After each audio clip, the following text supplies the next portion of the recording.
Hi, everybody. This is going to be a tough topic today. This is a topic of sexual abuse. My name is Patty Hall, and I am a life and spiritual coach with Get Balanced 2020 and Divine Warrior Intuitive. This is my story of sexual abuse, how to survive, heal, and live with sexual abuse. I hope this helps in some way. And also, too, it may show you some red flags to watch for if you think somebody is going through it. Now, let's get started.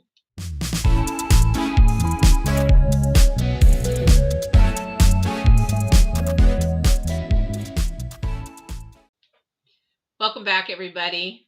My name is Patty, and this topic that we're going to talk about is sensitive. So if you have little children, they may want to leave the room at this time. I also picked the topic, picking up the pieces, because as a survivor of almost any abuse, you do have to pick up the pieces and start over again. We actually have to learn a new core foundation because our original foundation was broken, and we're going to talk about that today. It is going to be 3 parts because it is very intense, probably to some of you, or maybe a little shocking to some of you, so that you can process and see if this might be happening around you or in your family, or maybe that a little one is trying to reach out to you and you don't even know it. So this might help you in that aspect.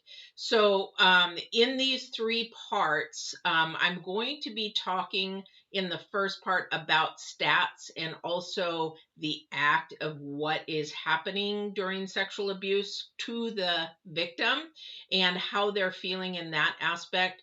The second video is going to be more on the healing process aspects, because everybody is different in how they need to heal and how they deal with trauma and PTSD and triggers and that kind of a thing. And the third video is going to be on living with sexual abuse. And you're like, well, if you're healed, then you shouldn't have healing, or you shouldn't be living it, right? Wrong. You will have that the rest of your life. All right.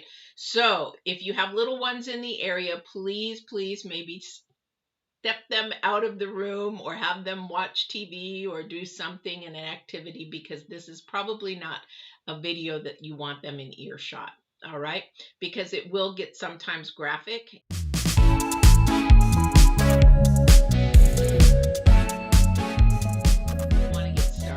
Are you ready? Okay, so let's get started. So one of the things I want to touch on first off is that a lot of people think, oh, it happens, but it's nobody I know, right? Well, back in the day when I was studying criminal justice, it was 1 in 3 girls and 1 in 10 boys. Now the statistics are 1 in 5 girls and 1 in 20 boys. And I say that you have to be very careful in listening to those statistics, because they're not accurate. When you hear these on the news or anywhere that you read them, they're not accurate. And you're like, well, they are from, the government. The thing is, so many cases go unreported, like mine, that would be not in those statistics. There's several reasons why a victim doesn't want to come forward. 1, out of fear. 1, they're too young, and by the time they realize it, it could be 10, 20, 25 years later, and what is the point to go back and do that? Some people go back and they prosecute, and some do not. So the information is not accurate. It's the same in anything that you watch on TV, how many shootings, how many rapes, how many whatever, okay? So the statistics are not 100% accurate. So be mindful, it could be a lot lower, 1 in 2, 1 in 3, 1 in whatever. So just pay attention to that. So it's really important to know those numbers, because it's happening, and it's happening every day. And I don't know the statistics for every minute, but it's happening all over the world. Okay. So those are the statistics. One of the things that families look at is they have no idea it's happening in their family, or maybe somebody close to them is happening. Usually it's a child, and unfortunately it could be a child that is from infant on up to whatever age. I mean, for me, I can't remember many parts of my past before 6 years old. So it could have started before that. And we'll talk about trauma and blockage and things like that as well. However, mine stopped when we moved to Oregon, and that was because there was another person involved, like a grandma, so that there was somebody watching, and so it stopped. A lot of the times people think that it is a family member. It's not necessarily a family member. It could be somebody that is close to the family, or per se, dad has a new girlfriend, mom has a new boyfriend, and it can happen in both ways. A female can actually sexually abuse a male, and a male will sexually abuse a female. Unfortunately, it's more the male sexually abusing the girl. Okay. And I say girl because these are young girls. These are very young girls at very young ages where they can't do anything. So that is sort of what's happening there. So, but the thing is, a lot of parents, as a victim, speaking as a victim, I had tried to give many, many little signals. So, out of fear, I was trying to give signals because my mother was a single mom at that time. I was trying to give her signals or give her ideas or give her just, hints what was going on. But because of that fear as a child, because again, mine happened very early, I was scared that maybe if I said something or told something that um, that the perpetrator would actually hurt me or hurt her. Because what happens in these little children's minds is that perpetrator will tell them, don't tell anybody, don't, they'll place fear. Or my thing was, back in the day, I loved horses, right? And there was a place to ride horses really close by. And so but it was a riding place. You had to pay, sort of like, just the dude ranch kind of horses. And so I would take coins off my mother's dresser to go ride the horses after work. Now, she became married at some point. I think it was probably when I was about 8 years old, and he would put a lot of change on there, and I would take the change. And I mean, my gosh, you think they would notice the change is missing, right? But I would steal that money and go ride the horses. So my perpetrator would say, "You know what? I know you steal money off off of the dressers, so I'm going to tell." So as a fear, as a little one, I'm like, that's the thing I love. That's where I go when I feel safe. I don't want that to be told. So your perpetrator or the perpetrator will tell you to place fear in you so that you don't tell anyone. And so you have to live with it in silence. As a child, this is traumatic, and it creates PTSD for older, which we'll talk about in one of the next series, and probably two in healing.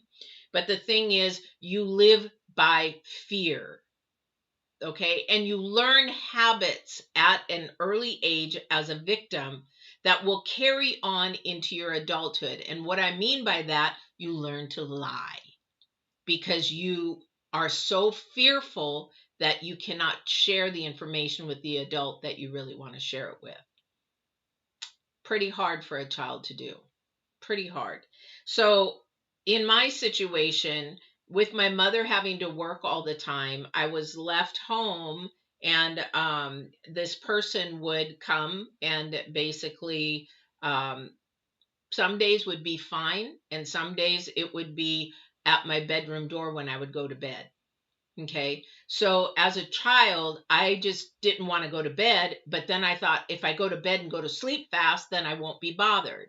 Okay. So a lot of the times the perpetrator will come to a child's room.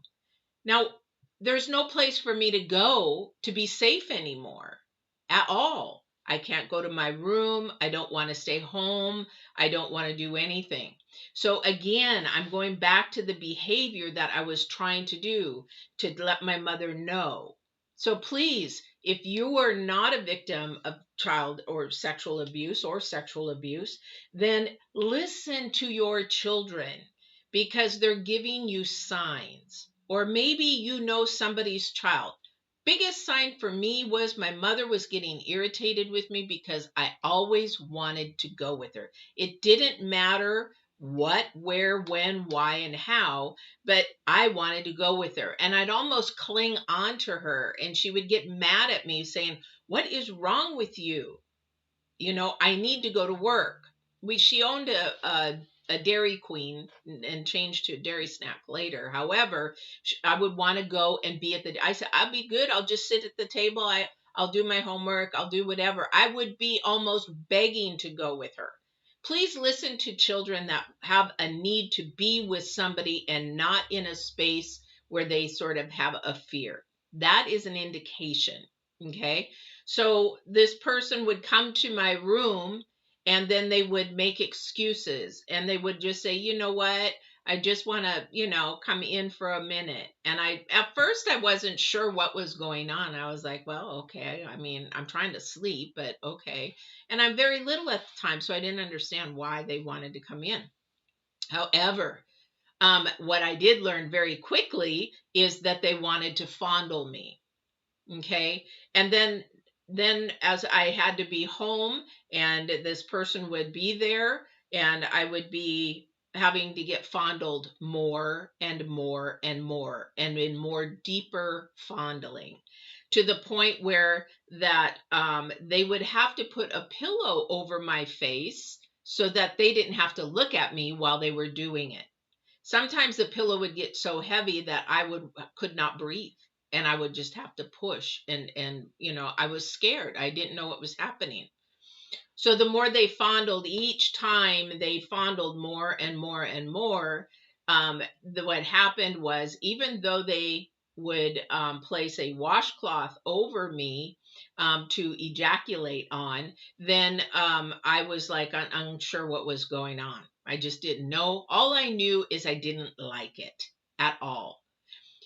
There was a point where I felt very guilty. Now, this will come in your healing later. This will come in also living with sexual abuse. The thing is, what I didn't know and understand was at some point the touching touched my G spot and I actually liked it. So I felt very guilty. Now I felt like I was the wrong one because I sort of liked that, but I didn't like anything else. I felt sort of good. So I didn't like anything else. But now guilt began to set in. Not only did I not like what was happening, I was scared, but I also felt guilt because that one time actually sort of felt good. So now I have guilt on top of everything else, but I still wanted it all to stop. So as I got a little bit older, we got to remember this is probably maybe age 6 on, that around the age of 8 or so, I went to our neighbors who was all girls. They had all girls, and I said, "I can't hold this in anymore. I got to tell them." So I told them, I told the oldest girl, and I said, "I don't know what to do." And they said, "Well, just tell him you started your period and you don't want to get pregnant." And I'm like, "Okay, I don't know if that'll work or not, but I'm going to try," because I was willing to try anything because I wasn't able to go to work with my mom and I wasn't able to go somewhere. I would also please watch how many times your children want to go stay somewhere else. They want to go spend the night over at somebody else's house. If they're spending the night over at somebody else's house a lot, that may be an indication. Yeah, they might be just enjoying their company, but I would say that is a red flag if there's other people around that may be being the perpetrator. Okay, you have to listen to your children. You have to listen to the children. The children are innocent and this will damage them for the rest of their life. You can heal, but you will definitely have this the rest of your life and have to live with it. So it's really important if this is happening to nip it in the bud immediately because the damage can be much more minimal. Okay. So I would go spend the night at my friend's house and the neighbor's house and across the street. And I would try to find everything that I could do to go have dinner at their house. I just didn't want to be home. Okay. So time goes on, and I tried to tell my perpetrator. I said, you know what? They would come to the door, and I said, I can't do that anymore. I don't want to do it. And I started my period. And so the perpetrator had said, you're lying. And I'm like, no, I'm not. I really did. Remember, I've learned how to begin to lie, especially to my mother, that I'm okay and everything's fine, because he had told me that he would hurt her, or he would make me look like I was the one that was the bad one. Okay. So then that didn't work. He said, prove it. Show me, show me some blood. And I was like, that's disgusting. But, I was like, I couldn't prove it. So it didn't stop. So, long story short, I'm not going to go into the gory details of all of everything else. No victim wants to go and tell their story. This is why it doesn't get reported, because you have to go through every account, everything that you've felt, everything that you have done, and you also have to face your perpetrator in a court of law. It's scary, especially for if it's a child that gets found out. How scary is that? And then not only you're making them fearful of when they come out, they are fearful of their perpetrator. They're fear of if anything's going to happen to their family, because that's what the perpetrator told them that was going to happen.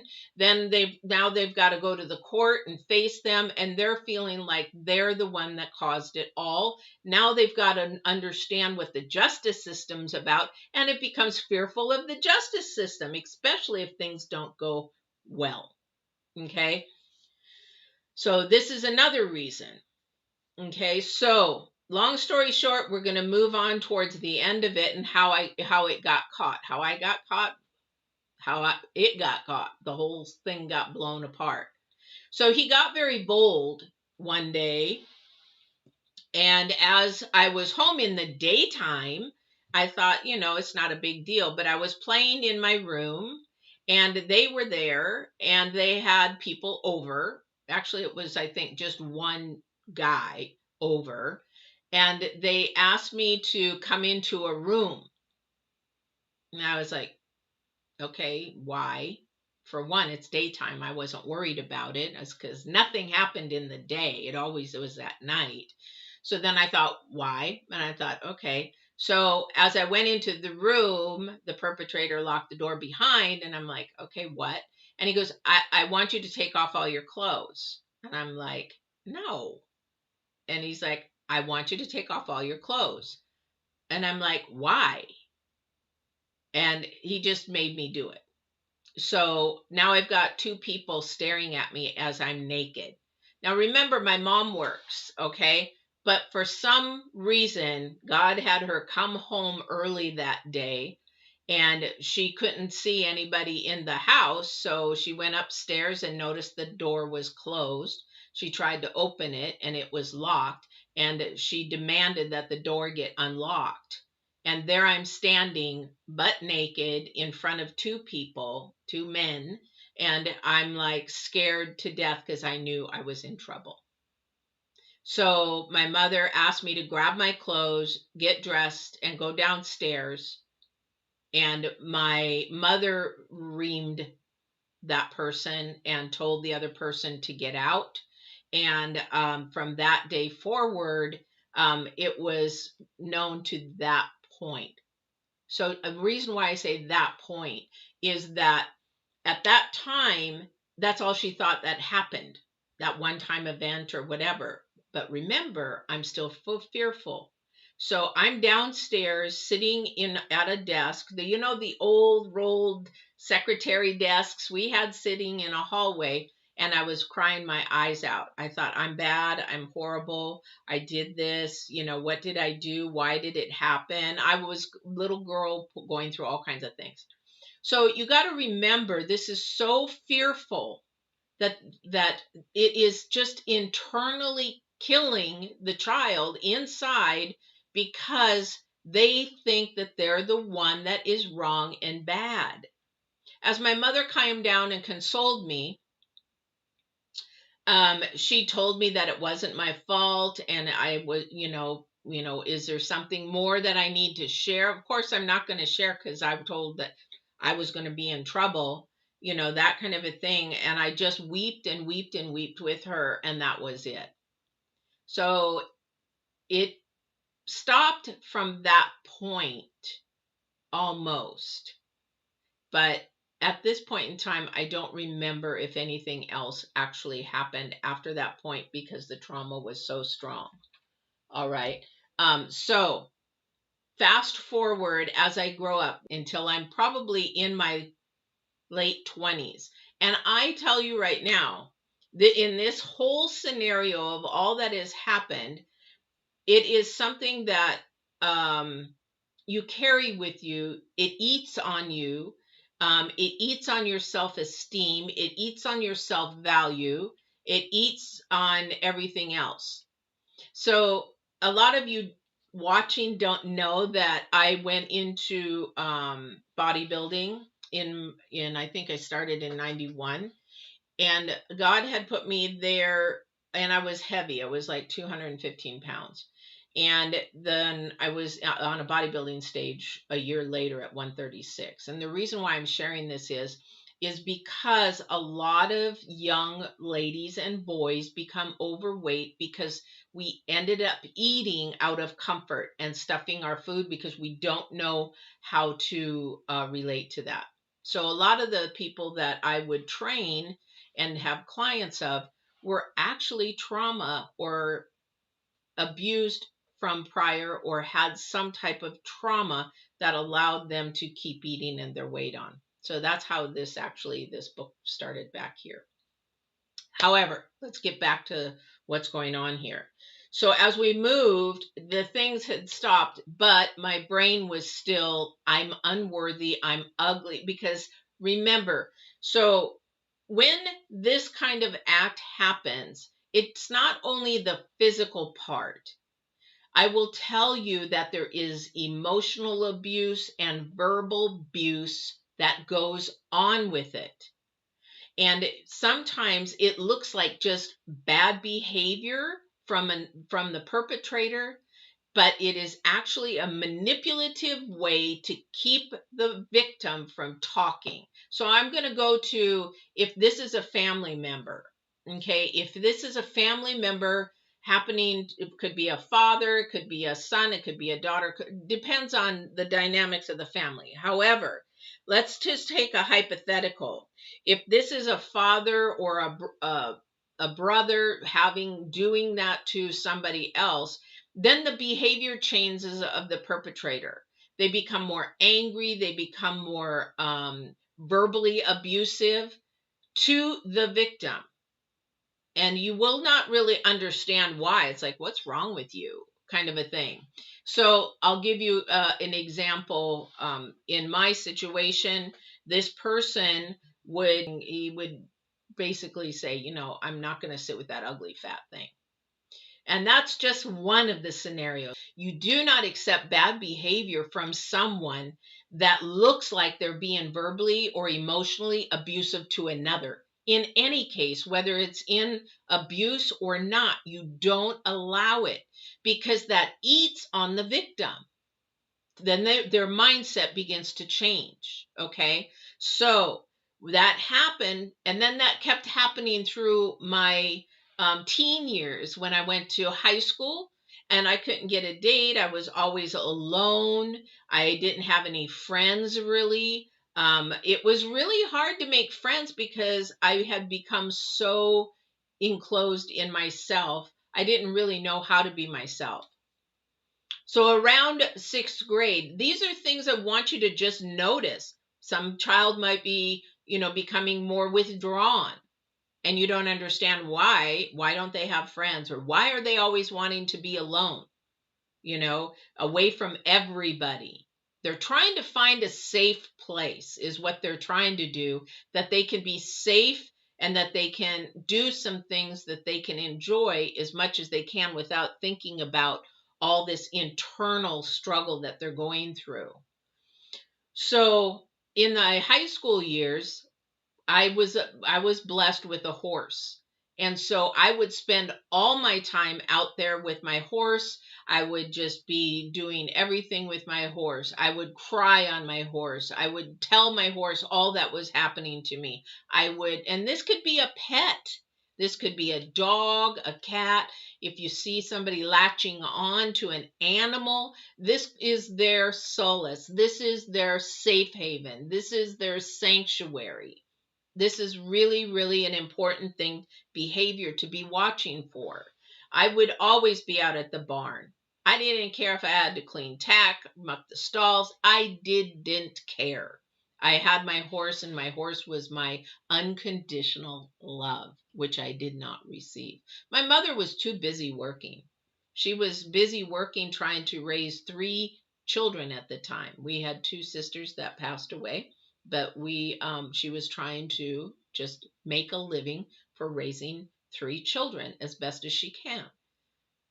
She didn't see the warning signs. She didn't see the behavior changes. She didn't pay attention to those things. Parents are supposed to be protectors. Parents are supposed to be active parents, working and living and paying attention to what is going on, not only in their school, in their home life, in their activities, in everything. Sometimes in this world today, we are so busy that we don't take the time to do that. If you're in a 2-parent home, you should be able to do that at some point. You got 2 parents. With 1 parent, it is really hard to pay attention to everything, especially if you have more than 1 child.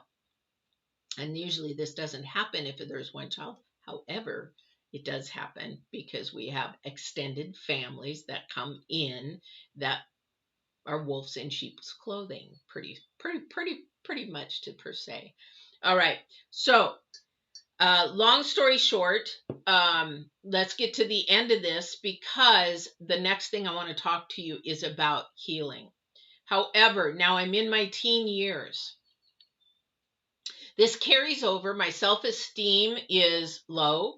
I still hear the words in my mind that I am fat, that I am ugly, that I will never be anything. I hear those from my perpetrator, so I'm beginning to believe it. Now, if I were to look back at those days and pictures of those days, I was not fat at all.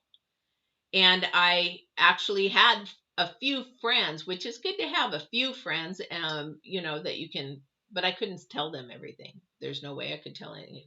There was one friend that I had that she was having the same thing happen to her, only it was still happening to her. And so we could share our stories. Okay. And we'll talk about that in healing later. But the thing is that it carried over. Now it will carry over, and I'll share more stories about living with it, because in my 20s, it didn't stop with other men coming towards me and making advances. And one person actually held me and asked me to kiss him at one point, and wouldn't let me go until I did. And I said, if you don't let me go, there's going to be trouble. I was becoming a little bit stronger because I was getting sick and tired of it. Okay. So we'll talk about that later.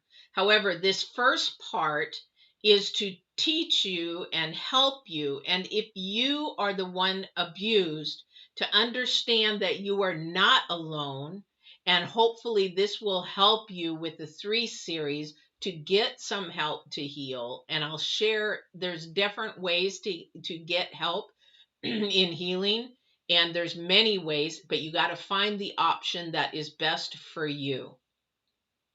Parents, teachers, I don't know who you are out there that are watching this, please pay attention to the children, what their behaviors are, what they're doing. And if something changes drastically, there is something going on, either mentally, emotionally, maybe somebody's visually abusing. Here's the thing about abuse, because I've worked in chemical dependency, and in the mental abuse or mental department was right next door, so we would get intertwined a lot. And I've also studied abuse in college. But the thing is, with abuse of any kind, now if you're a full grown adult and you haven't been abused, but you may be in a toxic relationship, pay attention to these signs, especially if you're starting a new relationship with someone. You have to pay attention to these signs because they are red flags. Number one, usually abuse begins verbally, and verbally moves to emotionally, and emotionally goes to physical, whether you're beating somebody, whether you're assaulting somebody or sexually abusing. Yes, even if you're married, you can be sexually abused. Those things are happening. Usually it happens in that order. And what I didn't realize as a child, it was happening in that order because the perpetrator was actually verbally abusing me first and emotionally threatening me and abusing me that way, alongside going ahead and sexually abusing. So it does happen usually that way. It doesn't have to. So it all just depends on this person's situation. So I hope this part has helped you in understanding that not only is the act damaging, but it is creating fear in the little child. It is creating fear not only to last then, to be carried over into their youth, into their teen years, and into their adulthood. And not only is it creating fear, it's creating a whole different person that was not meant to be. It's taking away and robbing that God-given child that was supposed to grow up healthy, whole, and created for a purpose and a calling. And what it does is it robs time, because if you don't get your homework done, if you don't face your fears and your demons and your shadows, then it's going to waste more time of getting to your purpose and your calling. God designed us to be here for a reason. And most of us that are the victims, what we learn as we grow through our healing process, which you will hear next, is that we take that pain, that trauma, that fear, and everything that has been done to us, we take that and turn it for good, because God does not take anything of our pain and our struggles and our sorrows and our hurts and our lessons, not for good. So my goal here with these 3 videos is to help you as either the person looking in or the victim looking out, to help you not only to heal, but to not end with you, but to help somebody through you. That's what we're here for. All right. So I hope this was helpful, and we will see you on session 2 about healing.